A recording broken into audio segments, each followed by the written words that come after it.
Hello, my dear children. Children, we have started learning the reported speech from yesterday. Okay, we have learned some certain rules about reported speech. Okay, so today we are going to learn the further rules and regulations about the same topic. Okay, so what is the next rule? The next rule is that when the reporting verb in a direct speech, if it is in a present tense or in a future tense, the tense remain the same in a indirect speech as it is in a direct speech. Okay, so मुलांनो, की पुढचा rule जो काही आहे, काल आपण काही rules आपण बघितले रिपोर्टेड स्पीचचे अबाउट द स्टेटमेंट्स ना, विधानार्थी वाक्याचं डायरेक्ट स्पीचमध्ये मधून इनडायरेक्ट स्पीचमध्ये करताना आपण बघितले. आता पुढील रूल आपण बघतो आहोत. ओके, सो आता पुढचा रूल जो काही आहे तो काय आहे?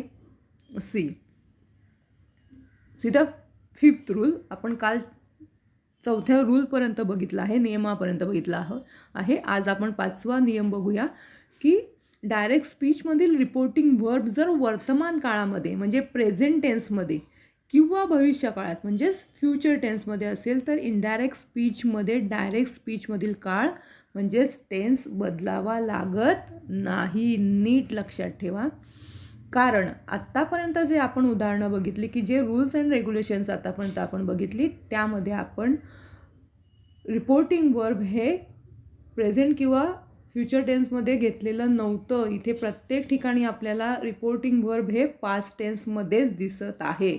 आत्तापर्यंतचे जे रूल्स आपण अभ्यासले त्या रूल्समध्ये बघा, इथे तुम्हाला मी दाखवते आहे की प्रत्येक वेळी आपण जे जे एक्झाम्पल्स घेतले त्या ठिकाणी आपल्याला रिपोर्टिंग वर्ब पास्ट टेन्समध्येच दिसतं आहे. परंतु आत्ता आपण जे काही रूल बघतो आहोत तो म्हणजे कुठला आहे की जर रिपोर्टिंग वर्ब हे वर्तमान काळामध्ये म्हणजे प्रेझेंट टेन्समध्ये असेल किंवा फ्युचर टेन्समध्ये म्हणजे भविष्यकाळामध्ये असेल तर इनडायरेक्ट स्पीचमध्ये कुठलाही काळामध्ये बदल करावा लागत नाही. तो डायरेक्ट स्पीचमधील जो काळ असतो तोच तसाच राहतो, त्यामध्ये बदल होत नाही. Now see the example. He says comma into inverted comma I am a leader. Okay, inverted comma complete. This is a direct speech. Now look at the reporting verb. आता रिपोर्टिंग वर्बकडे बघा तुम्ही. He says.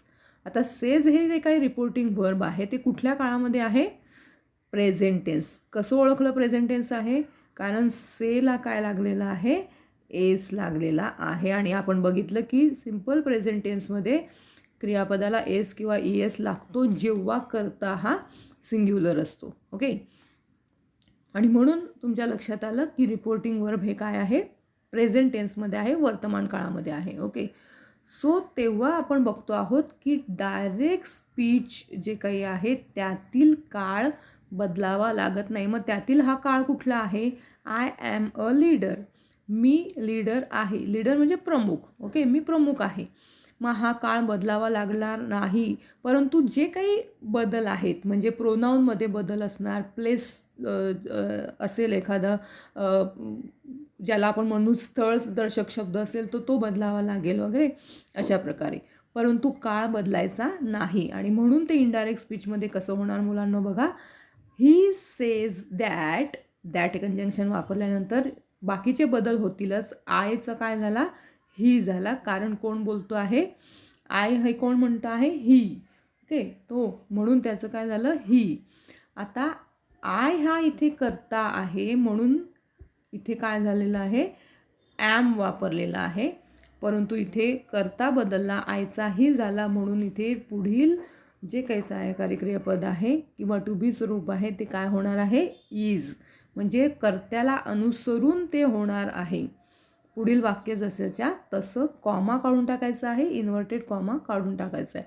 म्हणजेच या ठिकाणी आपण काय शिकलो तर रिपोर्टिंग वर्ब हे जर वर्तमान काळामध्ये असेल ओके तर डायरेक्ट स्पीचमधील काळ बदलावा लागत नाही, तो तसाचा तसाच राहतो. आता पुढील उदाहरण बघूया आपण. जर रिपोर्टिंग वर्ब हे फ्युचर टेन्समध्ये असेल, आता इथे बघा second example. He will say. आता हे रिपोर्टिंग वर्ब काय आहे? विल से म्हणजे भविष्यकाळामध्ये आहे. आणि मग भविष्य काळामध्ये रिपोर्टिंग वर्ब असताना सुद्धा डायरेक्ट स्पीच जे काही आहे त्याचा जो काळ आहे तो जसाचा तसा इथे आपल्याला ठेवायचा आहे. बाकीचे जे काही सर्टन बदल आहेत, नॉर्मल बदल आहेत, ते जसेच्या तसे करायचे आहेत.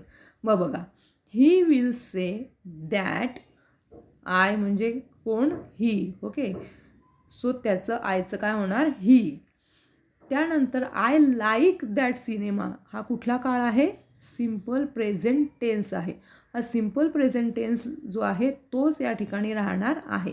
आता आयचं ही झाल्यानंतर हा सिंग्युलर आहे. सिंग्युलर असल्यामुळे लाईकला काय लागलेला आहे? एस प्रत्यय लागलेला आहे. हे तुम्ही नीट लक्षात घ्या मुलांना. आपण हे ऑलरेडी शिकलेलो आहोत टेन्स जेव्हा आपण शिकलो तेव्हा. ओके, की सिम्पल प्रेझेंट टेन्समध्ये करता जर सिंग्युलर असेल तर त्यापुढील क्रियापदाला एस किंवा ई एस प्रत्यय लागतो. आणि म्हणून लाईकचं काय झालं? Likes. He likes that cinema. Okay, comma काढून टाकला, इन्व्हर्टेड कॉमा काढून टाकला.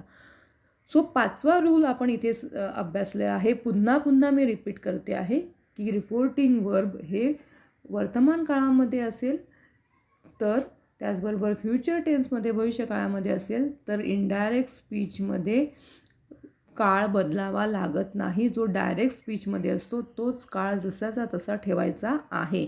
फक्त प्रोनाऊनमध्ये बदल होणार आहे. Okay, then the most important rule of the reported speech is the next rule, की जो सगळ्यात महत्त्वाचा आपल्याला लक्षात ठेवायचा आहे तो रूल पुढचा आपण बघणार आहोत. Rule number 6, that reporting verb भूतकाळी असेल, if the reporting verb is in a past tense. आपण आत्ताच काय अभ्यासलं? प्रेझेंट टेन्स आणि फ्युचर टेन्समध्ये रिपोर्टिंग वर्ब असेल तर काय करायचं? काळामध्ये बदल करायचा नाही. But if the reporting verb is in a past tense then there is a certain changes of the tense in a indirect speech. Okay, की रिपोर्टिंगवर भूतकाळी असेल तर इनडायरेक्ट स्पीचमध्ये रूपांतर करताना डायरेक्ट स्पीचमधील काळ योग्य त्या भूतकाळातच वापरावे लागतात. भूतकाळातच असं मी म्हटलेलं आहे. यावर मी ट्रेस देते आहे कारण कालही मी तुम्हाला सांगितलं होतं की जेव्हा आपण एखाद्याच्या तोंडचे शब्द दुसऱ्याला सांगत असतो किंबहुना आपण ते तिसऱ्याला सांगत असतो तेव्हा जे काही शब्द बोलले गेलेले आहेत त्याला आपण मध्ये काळ गेलेला असतो आणि मग ते दुसऱ्याला आपण सांगत असतो, म्हणजेच नक्कीच भूतकाळ झालेला असतो. आणि म्हणून जे जे काही टेन्स डायरेक्ट स्पीचमध्ये आहे त्याचा भूतकाळच आपण वापरायचा आहे. मग कुठल्या टेन्सचं कुठल्या टेन्समध्ये रूपांतर होतं हे आत्ता आपण ह्या रूलमध्ये बघणार आहोत. सो हा रूल मुलांना तुम्ही नीट अभ्यासायचा आहे, नीट पाठ करायचा आहे. ओके, सो रिपोर्टिंग वर्ब जर भूतकाळामध्ये असेल तर पुढील जे काही रूल्स आहेत ते आपल्याला फॉलो करावे लागणार आहेत. ओके, सो काय काय बदल या ठिकाणी होणार आहे? मग कुठला काळ डायरेक्ट स्पीचमधील कुठला काळ इनडायरेक्ट स्पीचमध्ये बदलणार आहे ते बघूया आपण. बघा, समजा डायरेक्ट स्पीचमध्ये जर सिम्पल प्रेझेंट टेन्स असेल तर तो इनडायरेक्ट स्पीचमध्ये होताना सिम्पल पास्ट टेन्समध्ये रूपांतरित होणार आहे. प्रत्येक बदल या ठिकाणी मी लिहून दिलेला आहे आणि त्याची 2-2 उदाहरणंसुद्धा तुम्हाला इथे लिहून दिली आहे की जेणेकरून ते तुमच्या चांगल्या लक्षात राहावं. मुलांना हा नियम तुम्ही अत्यंत काळजीपूर्वक अभ्यासायचा आहे किंबहुना तुम्ही तो पाठच करायचा आहे. ओके, सो एक्झाम्पलवरून तुमच्या हे छान प्रकारे लक्षात येणार आहे. बघा, पहिला चेंज आपण बघूया. रिपोर्टिंग वर्ब हे पास्ट टेन्समध्ये असेल तर आणि डायरेक्ट स्पीचमधील काळ हा सिम्पल प्रेझेंट म्हणजे साधा वर्तमान काळ असेल तर इनडायरेक्ट स्पीचमध्ये त्याचं रूपांतर सिम्पल पास्ट टेन्समध्ये होतं. ओके, हा पहिला नियम म्हणजे 6व्या नियमामधला पहिला point. Okay, see, Radha said. Okay, Radha said जसेच्या तसं कॉमा इन्व्हर्टेड कॉमा काढून टाकायचा आहे. दॅट हे कंजंक्शन लावायचं आहे. आता राधा म्हणाली आय लव म्युझिक, की मला म्युझिक संगीत आवडतं. ओके, कुठला काळ आहे? प्रेझेंट टेन्स आहे डायरेक्ट स्पीचमध्ये. ओके, इन्व्हर्टेड कॉमामध्ये सिम्पल प्रेझेंट टेन्स आहे. मला संगीत आवडतं. ओके, मग आय कोण म्हणतं आहे? राधा म्हणते आहे. राधा ही मुलगी आहे म्हणून आईचं झालं शी. आता सिम्पल प्रेझेंट टेन्सचं सिम्पल पास्ट टेन्समध्ये रूपांतर होणार आहे. सो सिम्पल प्रेझेंट टेन्समध्ये मधलं स्ट्रक्चर कसं असतं? Subject plus V1 plus object. Okay, जे तुम्हाला इथे दिसत आहे subject plus V1 plus object, तेच सिम्पल पास्टमध्ये रूपांतरित करायचं आहे. त्यामुळे तुम्हाला सिम्पल पास्टचं सूत्र किंवा स्ट्रक्चर माहिती असणं आवश्यक आहे. सिम्पल पास्टचं स्ट्रक्चर काय आहे? Subject plus V2 plus object. Okay, मग तेच आपण इथे वापरायचं आहे. Radha said that she loved music. V2 वापरायचं आहे. V1 लवचं काय होणार? Loved. Okay, music. Simple changes आहेत. ओके, अशा प्रकारे सिम्पल प्रेझेंट टेन्सचं सिम्पल पास्ट टेन्समध्ये रूपांतर होतं. Second example, they replied comma into inverted comma we are sorry. ते रिप्लाइड, ते म्हणाले की आम्हाला माफ करा. ओके, आम्हाला माफ करा हा कुठला काळ आहे? सिम्पल प्रेझेंट टेन्स आहे. तो इनडायरेक्ट होताना सिम्पल पास्ट टेन्समध्ये रूपांतरित होईल. Okay, they replied that. आता इथे उई लिहिलेलं आहे. उईचं काय होणार? दे होणार. ओके, आम्हालाचं काय होईल? त्यांना. ओके, आता इथे उई नंतर काय आहे? आर. इथे simple present tense simple past टेन्समध्ये जेव्हा रूपांतरित होईल तेव्हा दे या कर्त्याला अनुसरून योग्य ते सिम्पल पास्टमधील आपल्याला टू बीचं रूप वापरायचं आहे. दे आहे म्हणून वेअर वापरलेलं आहे. इथे ही असतं तर आपण वॉज वापरलं असतं. प्ल्युरल आहे म्हणून were. Sorry. They replied that they were sorry. Okay, in this way simple present simple past टेन्समध्ये रूपांतर होणार आहे. Now the next point is, जर डायरेक्ट स्पीचमध्ये जर प्रेझेंट कंटिन्युअस टेन्स असेल, ज्यालाच आपण प्रेझेंट प्रोग्रेसिव्ह टेन्स असंही म्हणतो, चालू वर्तमान काळ असेल डायरेक्ट स्पीचमध्ये बरं का, तर तो कशामध्ये रूपांतरित होतो? पास्ट कंटिन्युअस टेन्समध्ये, म्हणजेच पास्ट प्रोग्रेसिव्ह टेन्समध्ये. See the example, Madhukar said I am playing. Okay, Madhukar म्हणाला मी खेळत आहे. Okay, I am playing. कसं स्ट्रक्चर आहे? Subject plus am is are कुठलंही plus V1 plus ING. Okay, अशा प्रकारचं ते स्ट्रक्चर असतं सिम्पल प्रेझेंट कंटिन्युअस टेन्समध्ये. तेच पास्ट कंटिन्युअसमध्ये झाल्यानंतर कसं बरं स्ट्रक्चर होणार? सब्जेक्ट प्लस वॉज किंवा वर प्लस V1 प्लस ING. अशा प्रकारे ते बदलणार आहे. मग तसं आपण केलं आहे का बघा. Madhukar said that he was playing. I ॲमचं काय झालं? आयचं झालं ही.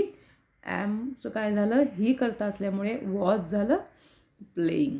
ओके, आलं सब्जेक्ट देन दोघांपैकी एक सिंग्युलर असल्यामुळे was plus V1 plus ING. Play हे V1 आहे, त्याला ING प्रत्यय. ओके, म्हणजेच प्रेझेंट कंटिन्युअस टेन्सचं इनडायरेक्ट करताना पास्ट कंटिन्युअसमध्ये आपण रूपांतर केलं. Second example, the boys explain we are learning English. त्या मुलांनी एक्सप्लेन केलं की आम्ही इंग्लिश शिकत आहोत. बघा, आम्ही इंग्रजी शिकत आहोत. डायरेक्ट स्पीचमधील काळ आहे प्रेझेंट कंटिन्युअस म्हणजे चालू वर्तमान काळ. तोच इथे होताना काय होणार आहे? पास्ट कंटिन्युअस म्हणजे चालू भूतकाळमध्ये त्याचं रूपांतर होईल. The boys explain that they were learning English. वीचं काय झालं? दे. आरचं काय झालं? Were learning English. त्या मुलांनी स्पष्ट केलं की ते इंग्लिश शिकत होते. Okay, in this way.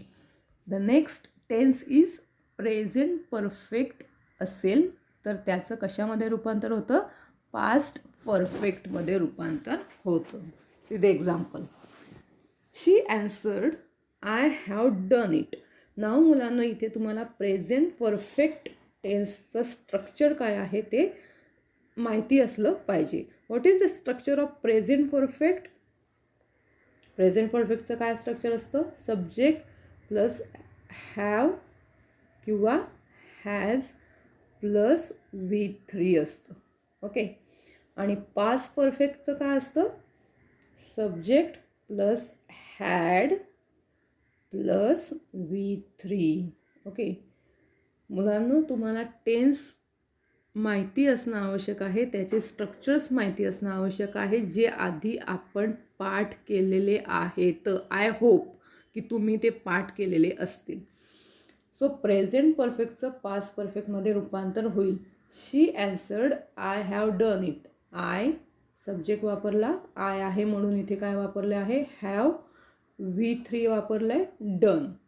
Do, did, done अशा प्रकारे. ओके, सो त्याचं इनडायरेक्ट स्पीचमध्ये होताना पास्ट परफेक्टमध्ये होणार आहे. She answered that she, okay, subject had done V3 it. She answered that she had done it. Okay, next example. He said she has finished her work. बघा, she has finished her work. Okay, subject plus have हॅजमधील has वापरला कारण शी आहे म्हणून V3 वापरलेला आहे. Okay, मग ते आपल्याला इनडायरेक्ट करताना होणार आहे. ही सेड दॅट नेहमीप्रमाणे शी, आता ऑलरेडी प्रोनाऊन वापरला आहे म्हणून जसाचा तसं आपण शी ठेवणार आहोत, परंतु पास्ट परफेक्ट आहे म्हणून हॅजचं काय झालं? हॅड. V3 तसाच राहणार आहे. हर वर्क, ऑलरेडी हर वापरलं आहे त्यामुळे पुन्हा त्यामध्ये बदल करावा लागणार नाही. Okay, observe it keenly. Next tense. Okay, simple past. आता तुमच्या डोक्यात विचार येईल की प्रेझेंट परफेक्ट नंतर प्रेझेंट परफेक्ट कंटिन्युअस टेन्स येतो. डायरेक्टली सिम्पल पास्ट कसं घेतलं तर मुलांनो, प्रेझेंट परफेक्ट कंटिन्युअस म्हणजेच पूर्ण चालू वर्तमान काळ जो काही आपला चौथा प्रकार आहे तो पण इथे सेम तसाच असणार आहे. त्यामध्ये सुद्धा पास्ट परफेक्ट कंटिन्युअस टेन्स असणार आहे. म्हणजेच तिथे सुद्धा हॅव हॅज असेल तर त्यामध्ये फक्त त्याचं हॅडमध्ये रूपांतर करायचं आहे, बाकी जसंच्या तसं ठेवायचं आहे. आणि म्हणून मी इथे ते दिलेलं नाही. फक्त ते लक्षात ठेवा की हॅव हॅजचं हॅड करायचं आहे. Okay, then the next tense is simple past tense. Present टेन्सचे आपले चारही प्रकार झाले. आता आपण सिम्पल पास्टकडे वळूया. सिम्पल पास्ट टेन्स जर डायरेक्ट स्पीचमध्ये असेल तर इनडायरेक्ट होताना त्याचं पास्ट परफेक्टमध्ये रूपांतर होईल. Okay, he said I played a lot. Okay, simple पास्टचं सूत्र आपण बघितलं, subject plus V2 okay plus object.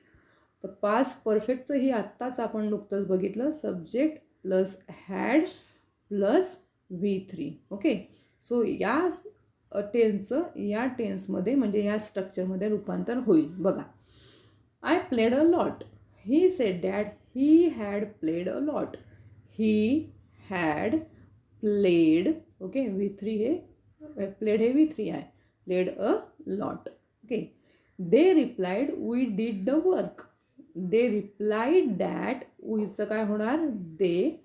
Did आहे तर डीड जे काही आहे त्याचं V3 इथे आपण डन केलं आहे, परंतु हॅड आपल्याला आपण वापरणार आहोत कारण पास्ट परफेक्ट आपल्याला करायचं आहे.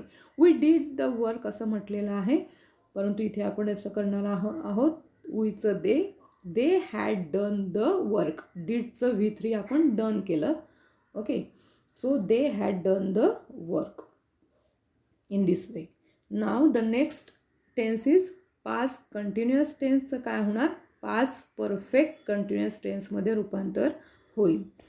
चालू भूतकाळाचं रूपांतर पूर्ण चालू भूतकाळामध्ये होणार आहे. See the example. He said I was studying then. Okay, तो म्हणाला की मी तेव्हा अभ्यास करत होतो.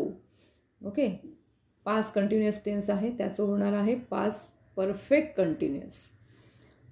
ही सेड डॅट, आयचं काय होणार, ही वॉज स्टडिंगचं आपण पास्ट परफेक्टमध्ये रूपांतर करणार आहोत. पास्ट परफेक्टचं काय स्ट्रक्चर आहे मुलांनो, सब्जेक्ट प्लस काय आहे, पास्ट परफेक्ट आहे, लक्षात ठेवा.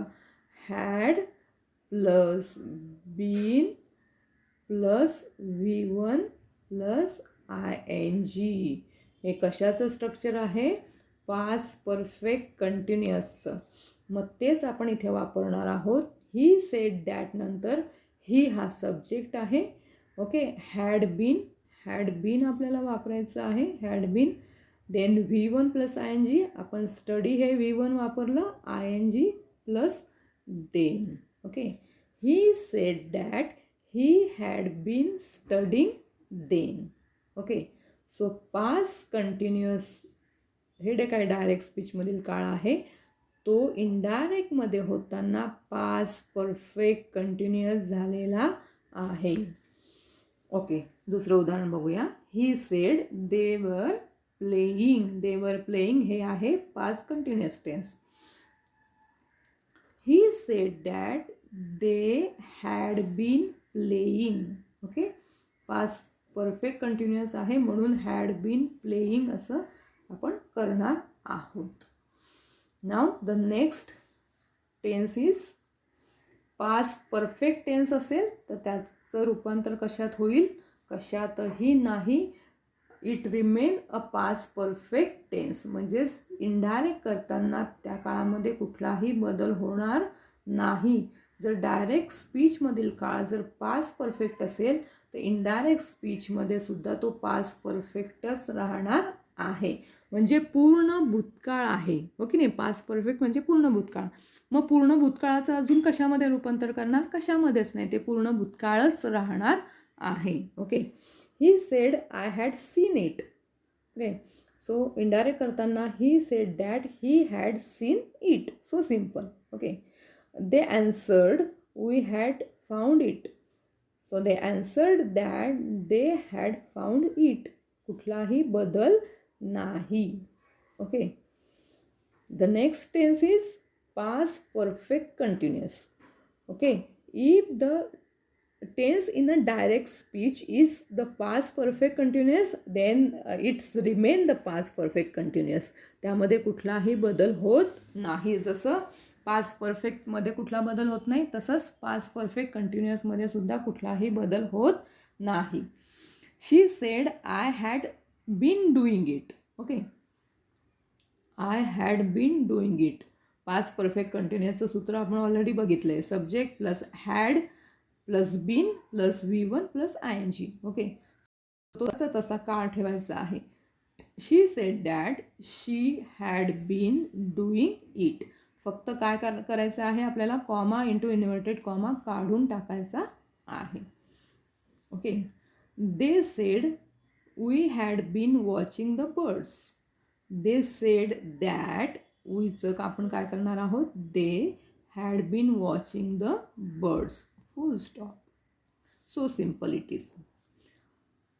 नाव the next tense is future tense. आता बाळांनो, जसं आपण प्रेझेंट टेन्स आणि पास्ट टेन्समधील सगळे काळ बघितले तसेच फ्युचर टेन्समध्ये सुद्धा सगळे काळ आपण बघणार आहोत. परंतु त्यामध्ये पूर्ण लिहिण्याची गरज मला वाटली नाही, कारण त्यामध्ये शल आणि विल जर असेल तर त्याचं आपल्याला वूडमध्ये रूपांतर करायचं आहे. मग जसं जसं म्हणजे फ्युचर कंटिन्युअस असेल, फ्युचर परफेक्ट असेल, फ्युचर परफेक्ट कंटिन्युअस असेल, त्यामध्ये शल आणि विलचं फक्त काय करायचं आहे, वूडमध्ये रूपांतर करायचं आहे. बघा, फ्युचर टेन्स.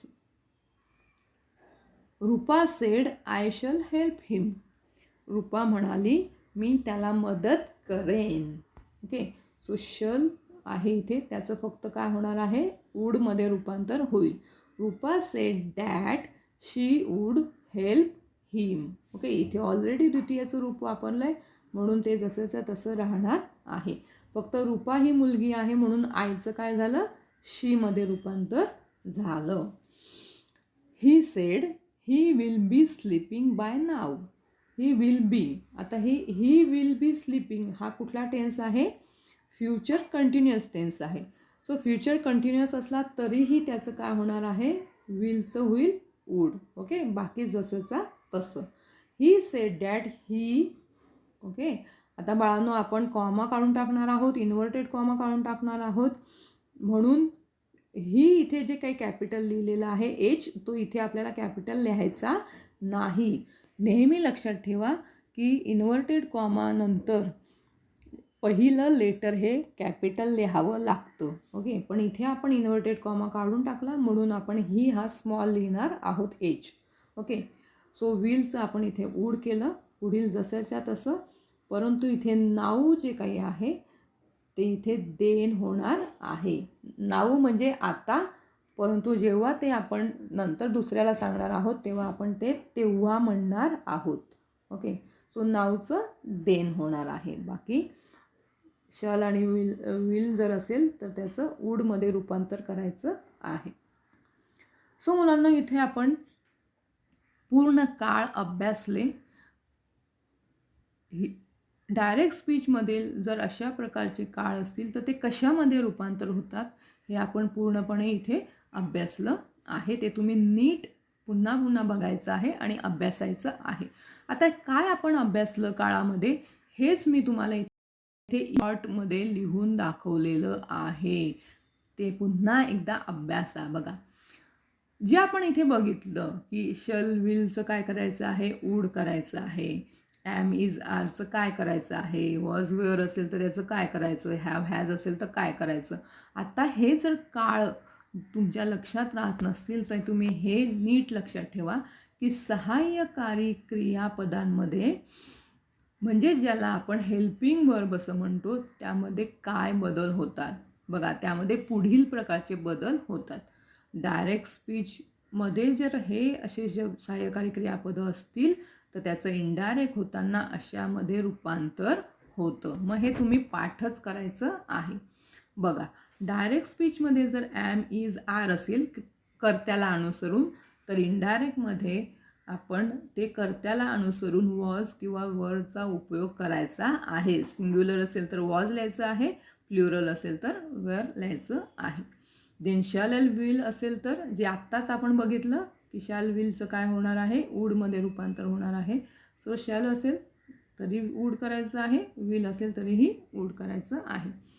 डायरेक्ट स्पीचमध्ये जर हॅव किंवा हॅज असेल तर त्याचं इनडायरेक्टमध्ये हॅडमध्ये रूपांतर होईल, जे आत्ताच आपण अभ्यासलं. वॉज असेल तर त्याचं काय होणार, हॅड बीन. जसं आपण बघितलं की सिम्पल पास्ट असेल तर त्याचं पास्ट परफेक्ट होईल. ओके, डायरेक्टमध्ये जर कॅन असेल तर इनडायरेक्टमध्ये कुड होईल. मे असेल तर माईट, मस्ट असेल तर मस्टच राहतं किंवा तुम्ही हॅड टू सुद्धा लिहू शकतात. मस्टचं मस्ट टू लिहितात किंवा हॅड टू अशाही प्रकारे ते लिहितात. डायरेक्ट स्पीचमध्ये जर शूड असेल तर शूडच राहील, वूड असेल तर वूडच राहील, त्यामध्ये कुठलाही बदल होणार नाही. सो अशा प्रकारे मुलांनो आज आपण अत्यंत महत्त्वाचा नियम शिकलो की रिपोर्टिंग इनडायरेक्ट स्पीचमध्ये जर रिपोर्टिंग वर्ब भूतकाळी असेल म्हणजेच पास्ट टेन्समध्ये असेल तर इनडायरेक्ट स्पीचमध्ये रूपांतर करताना त्या काळानुसार योग्य त्या भूतकाळामध्येच त्याचं रूपांतर होत असतं. मग कुठल्या कुठल्या काळामध्ये रूपांतर होतं हे आता आपण अभ्यासलेलं आहे. सो हे काळ जे आपण अभ्यासले मुलांनो ते तुम्ही नीट पुन्हा एकदा अभ्यासा. कन्फ्युजन वाटत असेल तर पुन्हा पुन्हा व्हिडिओ बघा, पॉज करा, एक्झाम्पल्स नीट लक्षात घ्या, काय काय चेंजेस झाले ते नीट लक्षात घ्या. कीनली ऑब्झर्व केल्यानंतर तुमच्या ते बदल लक्षात येईल and you should be recite it.